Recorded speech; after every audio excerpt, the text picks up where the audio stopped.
Hi listeners! Isa na namang kapanapanabik na kwento ang inyong mapapakinggan ngayon.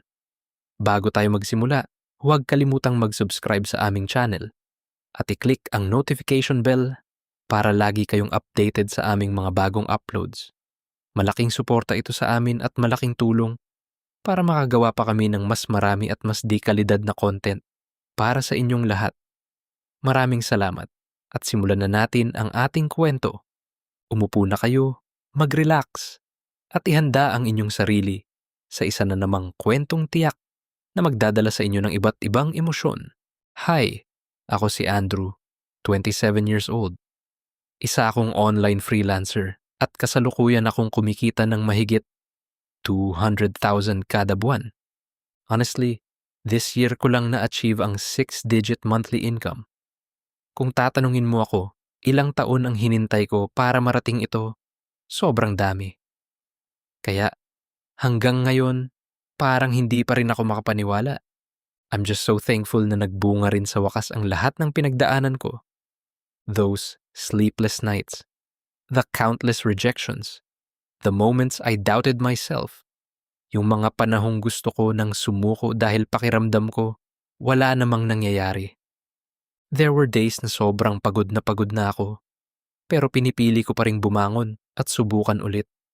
Hindi man mabilis ang progress, at least hindi ako tumigil. Looking back, nare-realize ko na lahat pala ng struggles na yun were preparing me for this moment. And if there's one thing I learned, it's this. Success doesn't happen overnight. Minsan tahimik lang ang progress. Minsan pakiramdam mo walang nangyayari. Pero kung tuloy-tuloy ka lang, darating din ang araw na lilingon ka. At masasabi mo, worth it pala lahat. This is just the beginning, and I'm excited to see where this journey takes me next. Today is the day. Lilipat na ako ng tirahan. Iiwan ko na ang mainit, masikip, at simpleng apartment na naging tahanan ko sa loob ng halos 3 taon. Lilipat na ako sa isang mas malaking kondo, isang lugar na mas malapit sa buhay na matagal ko nang pinapangarap. Habang nakatingin ako sa bawat sulok ng apartment na ito, hindi ko maiwasang maluha. 3 taon din akong tumira rito.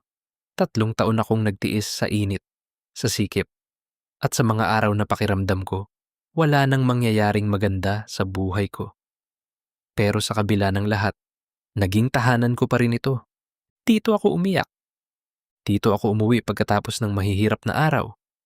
Dito ako nagtago sa mundo noong mga panahong sobrang sakit ng lahat at wala akong gustong kausapin. At higit sa lahat, dito ako nangarap ng mas magandang buhay. Marami akong alaalang iiwan dito. Kaya kahit excited akong umalis, may parte rin sa akin na nalulungkot. Hindi dahil ayaw kong umalis, kundi dahil alam kong dito nagsimula ang isang malaking bahagi ng journey ko. But I've realized something. This place is no longer helping me grow. It no longer aligns with the person I'm becoming and the life I'm trying to build. Hindi ako lilipat ng kondo para ipakita sa ibang tao na gumanda na ang buhay ko. Lilipat ako dahil gusto kong ilagay ang sarili ko sa isang environment na susuporta sa mga susunod kong pangarap. Because sometimes, the problem isn't your ambition. Sometimes you've simply outgrown the place you're in. And sometimes, all we need is a new environment to grow. This apartment will always be part of my story. But it's time to write the next chapter. Nang matapos kong iligpit ang lahat ng gamit ko sa lumang apartment, dumating na rin ang van na nirent ko para sa paglipat. Isa-isa naming isinakay ang mga kahon, appliances, at mga gamit na ilang taon ko ring pinaghirapang mabili. Nang wala nang natira sa loob, napatingin ako sa apartment sa huling pagkakataon. Tahimik. Parang ang bilis lang ng lahat.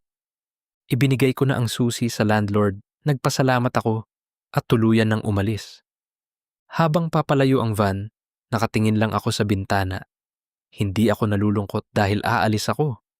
Mas nangingibabaw yung excitement sa bagong chapter na naghihintay sa akin.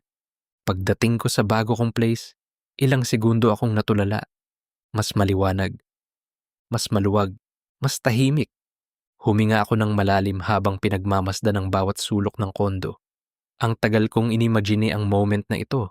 At ngayon, nandito na talaga ako. Unti-unti naming ibinaba ang lahat ng gamit ko.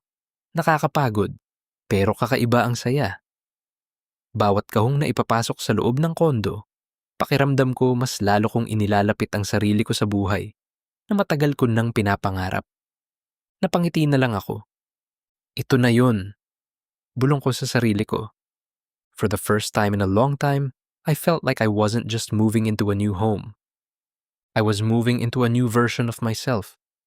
Nang tuluyan ng maipasok ang lahat ng gamit ko at maiwan akong mag-isa sa loob ng bagong kondo, bigla na lang akong napaupo sa sahig. Tahimik ang buong unit. Tumingin ako sa paligid at doon ko lang tuluyang na-realize. Nagawa ko rin. Hindi ko na napigilan ang sarili ko. Napaiyak na lang ako. Hindi dahil malungkot ako, kundi dahil naalala ko ang lahat ng pinagdaanan ko para makarating sa puntong ito. Naalala ko ang mga gabing halos hindi ako makatulog, kakaisip kung paano ako makakaahon sa buhay.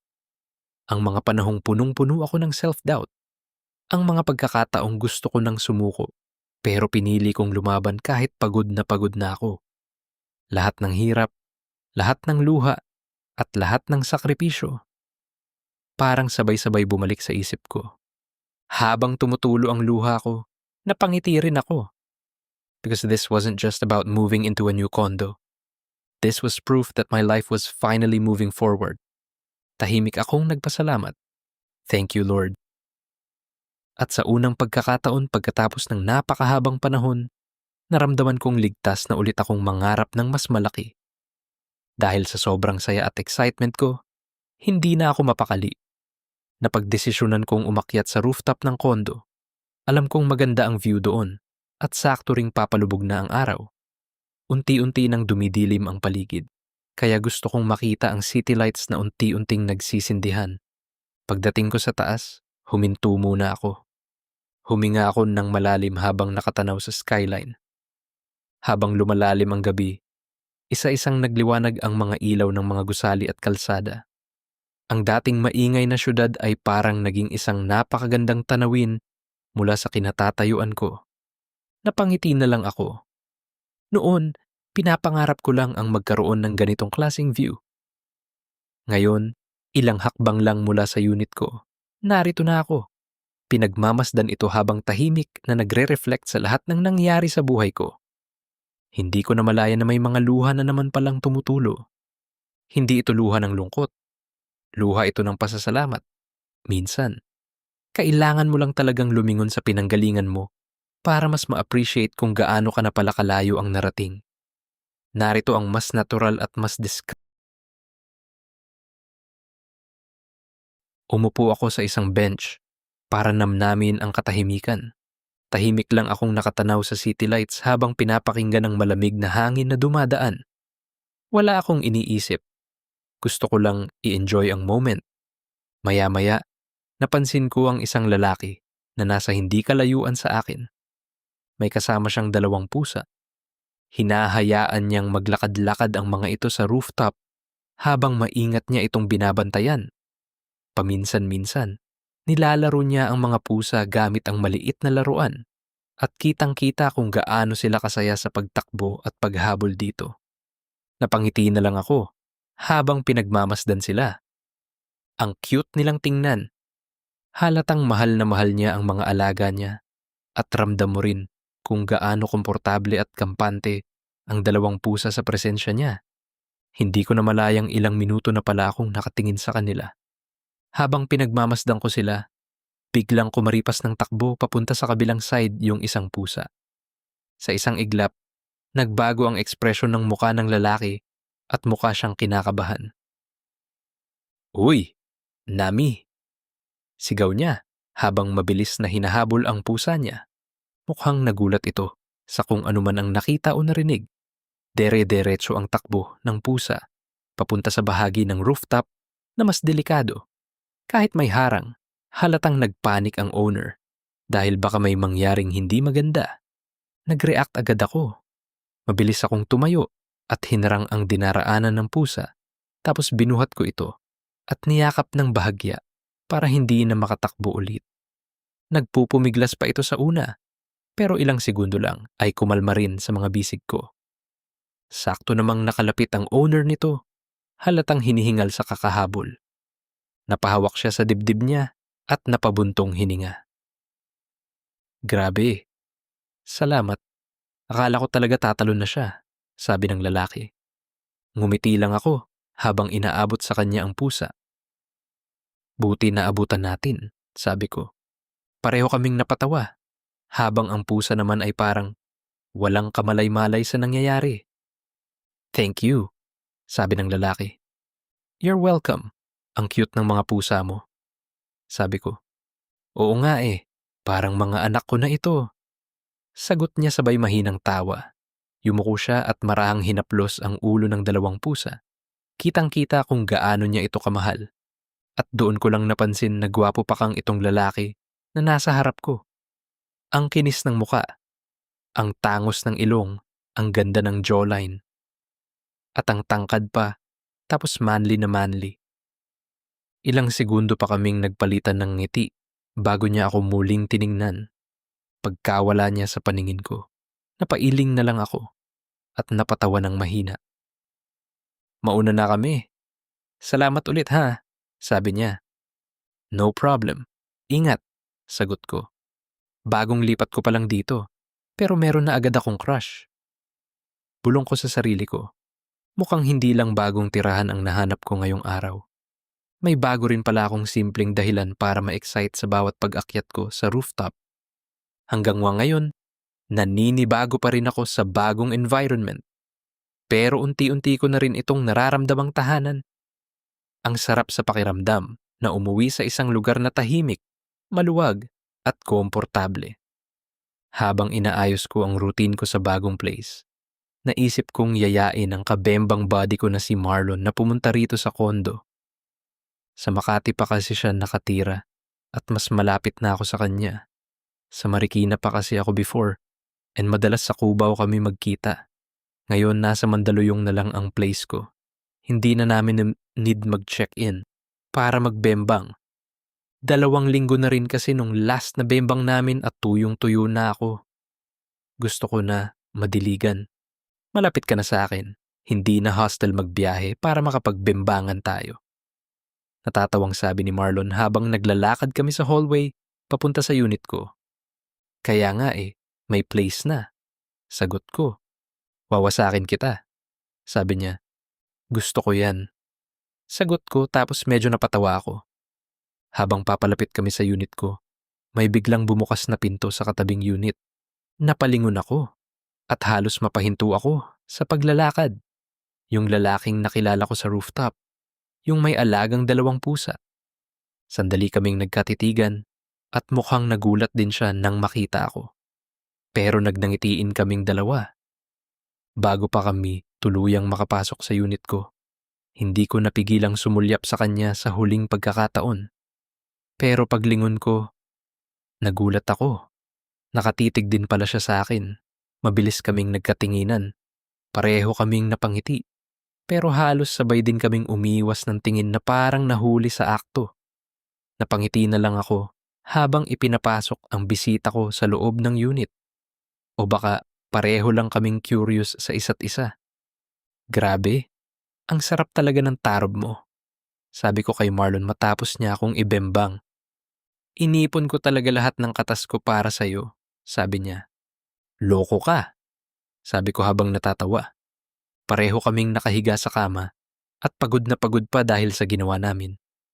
At pagkatapos nun, umalis na rin si Marlon dahil may pasok pa siya kinabukasan. Nakaramdam ako ng gutom kaya bababa sana ako ng building para kumain sa malapit na karinderya. Pero habang naghihintay ako ng elevator, nakita ko na naman siya. Yung lalaking nakita ko sa rooftop. Papunta siya sa direksyon ko at mukhang pareho kaming bababa sa ground floor. Tahimik lang siya habang papalapit. Magkapit bahay lang pala tayo ng unit, sabi niya habang natatawa.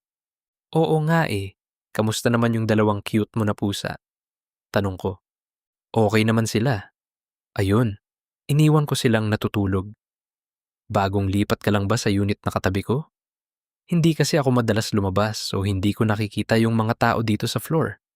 Sabi, oo, 2 weeks pa lang ako dito. Sagot ko, I see. Saan ka pala pupunta niyan? Tanong niya. Kakain lang sa labas. Nagugutom na kasi ako. Sagot ko. Uy, sakto. Nagluto ako ng adobo at sinigang. Ang dami kong naluto. Baka gusto mong sabayan na lang ako para di ka na kumain sa labas.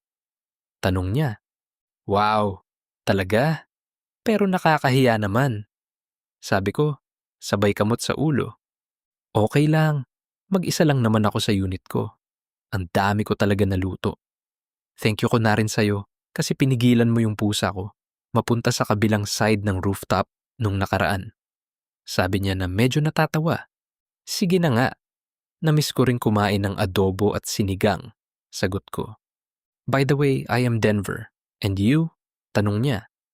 I'm Andrew. Sagot ko tapos nag-shake hands kami. Nice to meet you. Bibili lang ako ng Coke mismo. Sa baba, hintayin mo na ako dito. Sabi niya. Samahan na kita. Hindi pa kasi ako nakakalibot masyado sa labas. Sabi ko. Sige. Sagot niya. Teka, bakit ang tagal ng elevator? Kanina pa ito ah. Sabi ko. Hindi mo naman pinundot yung button. Natatawang sabi niya. Tapos napatawa na lang din ako. Sabay kaming bumaba ng ground floor para bumili ng Coke. Tapos halos sabay din kaming bumalik sa building. Pero sumama na ako sa unit niya. Pagpasok ko, nakita ko ang loob ng unit niya. Ang linis.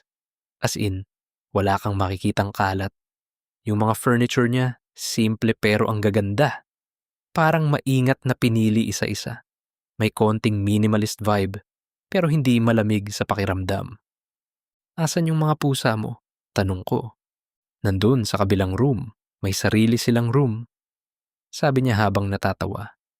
Nice. Ang galante naman pala ng pusa mo. Sagot ko habang natatawa din. Nagsimula na kaming kumain. Inilapag niya sa mesa yung adobo at sinigang na siya mismo ang nagluto. Pagkuha ko pa lang ng unang subo, napapikit ako saglit. Ang sarap. Tahimik kaming kumain sandali, sabay higop ng malamig na Coke.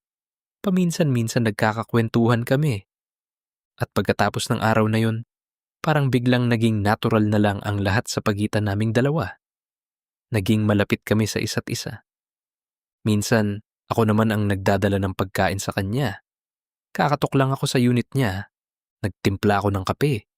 Mainit at medyo matapang. Niisip na baka makatulong kahit papaano para mahimasmasan siya. Habang hinihintay kong kumulo yung tubig, paminsan-minsan napapasilip ako sa kanya. Nakaupo lang siya, nakayuko, tahimik. Isang gabi, matutulog na sana ako nang biglang may nag-doorbell sa unit ko. Napakunotno ako. Hating gabi na. Hindi naman ako may inaasahan. Pero hindi lang isang beses. Paulit-ulit ang pag-doorbell. Kinabahan ako ng konti, kaya dahan-dahan akong lumapit sa pinto at sumilip sa butas.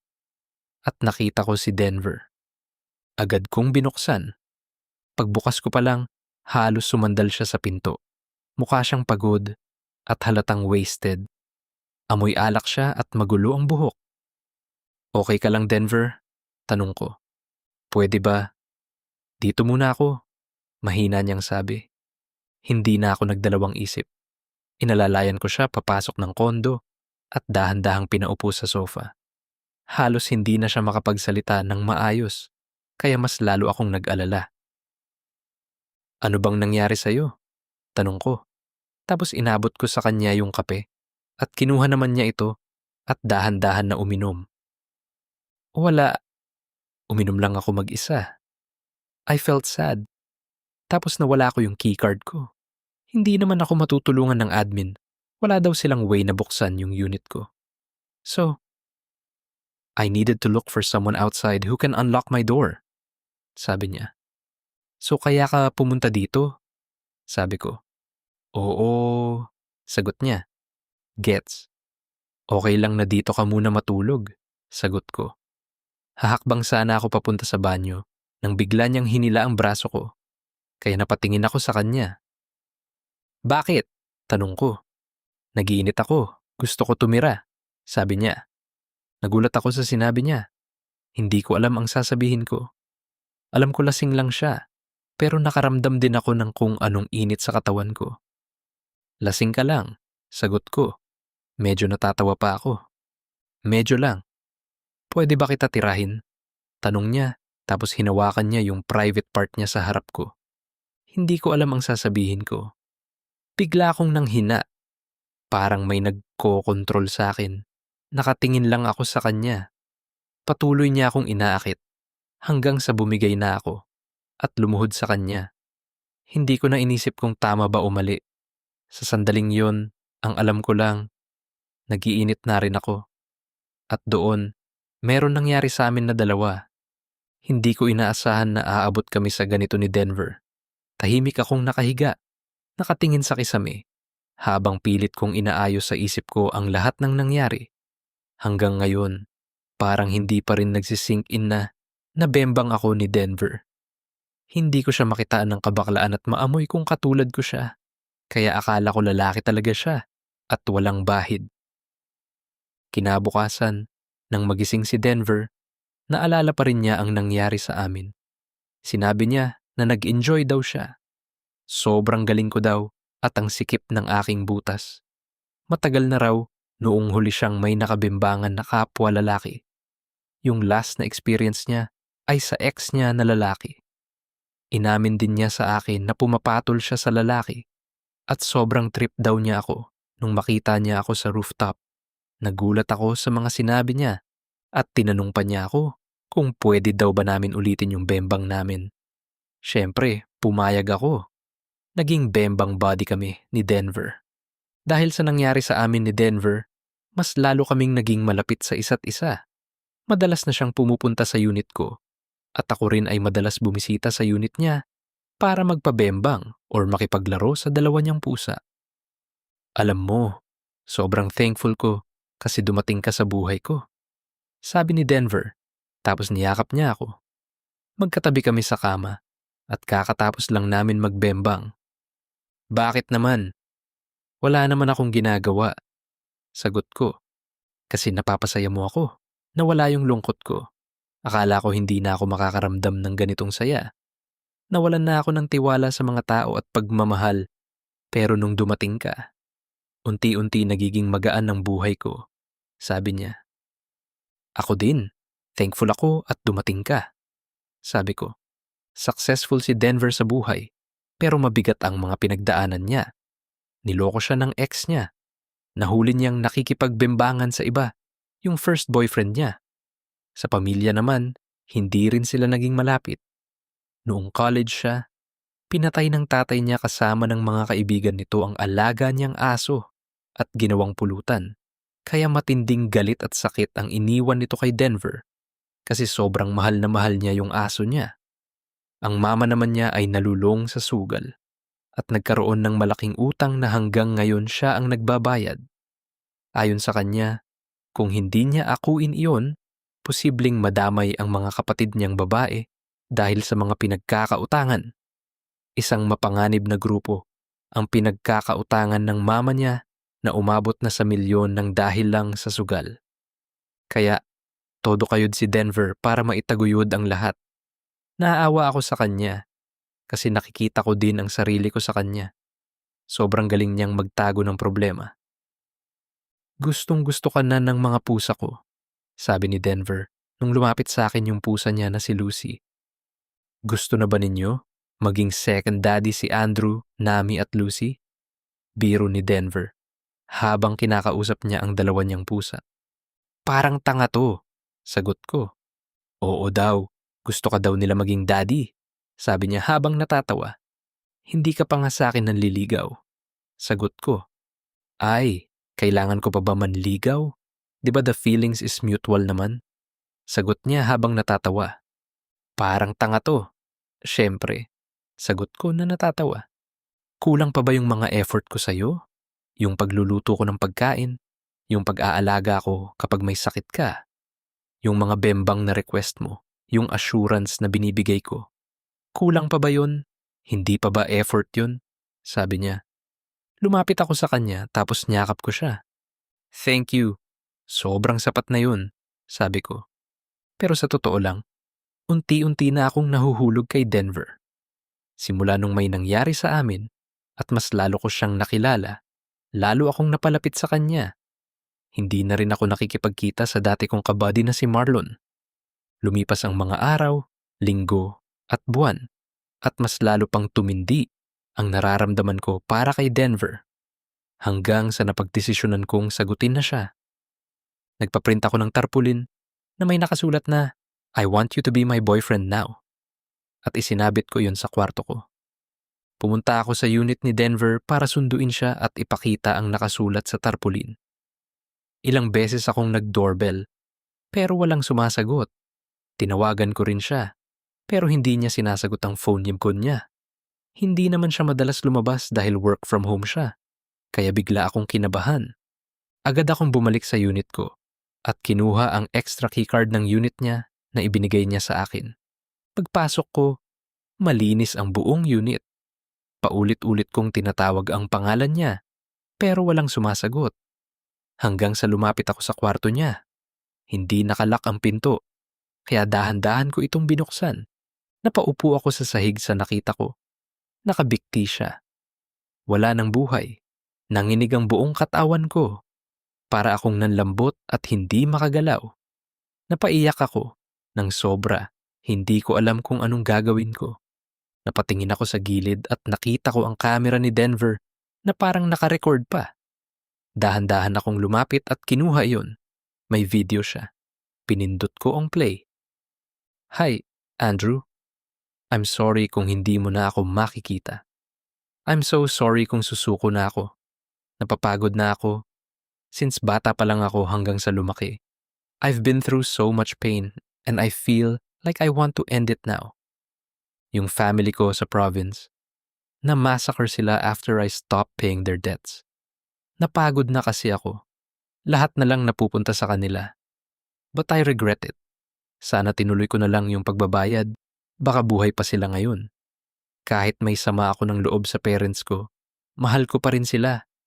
Pero pati mga kapatid ko nadamay. Kasalanan ko to lahat. Ngayon wala na sila." Sabi niya, habang umiiyak na nagre-record. Umiiyak lang ako habang pinapanood ko yung video. "Mahal na mahal kita, Andrew. Ikaw ang pinakamagandang bagay na nangyari sa buhay ko. You made me happy in ways I never thought possible. You gave me peace, comfort, and a reason to smile kahit ang bigat-bigat na ng lahat. May huli lang akong pakiusap. Sa'yo ko na ipapaubaya sina Nami at Lucy, yung mga anak natin. Sana mahalin mo sila ng sobra at huwag mo silang pababayaan. Ikaw na lang ang meron sila ngayon. At ikaw din ang pinagkakatiwalaan ko. Hanggang dito na lang. Paalam, mahal ko." Sabi niya at natapos na ang video. Hindi ko mapigilan ang sarili ko sa kakaiyak. Kinuha ko sina Nami at Lucy sa kabilang kwarto at niyakap ko silang dalawa. Pagkatapos ay tumawag ako ng pulis.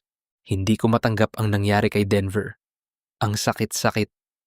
Parang may bahagi ng puso ko na tuluyang nawala. Hanggang ngayon, hindi pa rin ako makapaniwala na wala na siya. Kinuha ng mga kamag-anak niya ang bangkay niya at sa probinsya ito inilibing. Kaya lalo kong naramdaman ang bigat ng lahat. Ni hindi ko man lang siya nasilayan sa huling pagkakataon. Ang dami kong gustong sabihin, ang dami kong tanong, pero wala na siyang sasagot. Ang hirap tanggapin na doon na nagtatapos ang lahat. This experience taught me that life is fragile and can change in an instant. We often take people for granted, thinking there will always be more time, more chances to say what we feel. But the truth is, nothing is ever guaranteed. I realize the importance of expressing love, forgiveness, and appreciation while we still can. Holding on to anger or waiting for the right time only leads to regret. Loss reminds us to cherish every moment and every person in our lives. In the end, we may not have control over what happens, but we can choose how we value the people we love while they are still with us. Denver is such a happy person on the outside, always smiling and easy to be around. But deep inside, he's carrying so much pain and responsibility that most people would never notice. He's been through betrayal, family trauma, and burdens that he didn't even choose. Yet he still shows up strong every day. Sometimes, the people who seem the happiest are the ones fighting the hardest battles in silence.